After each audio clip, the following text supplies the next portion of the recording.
Electron is one of the world's most innovative rockets.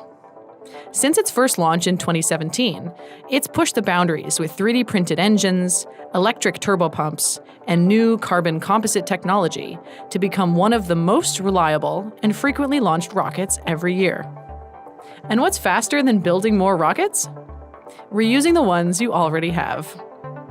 Which is why we're evolving Electron into the world's first reusable small orbital rocket, so we can launch, splash down, and launch again.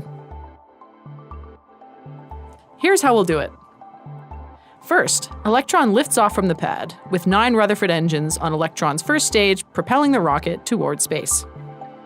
Around 2.5 minutes after liftoff, at around 70 kilometers above Earth, the 9 Rutherford engines on Electron's first stage shut down, allowing the rocket's first and second stages to separate.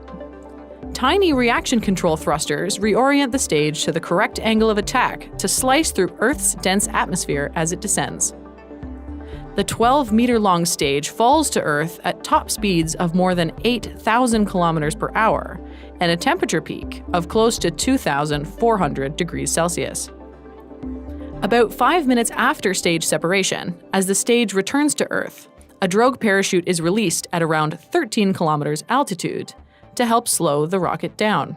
Less than a minute later, the larger main parachute is deployed from the first stage, bringing Electron's speed down from thousands of kilometers an hour to less than 40 kilometers an hour.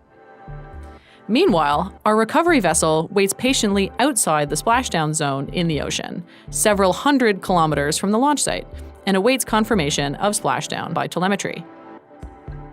Once the captain receives confirmation, the chase is on. The recovery team speeds to the booster's location at sea, typically rendezvousing with it just minutes after splashdown.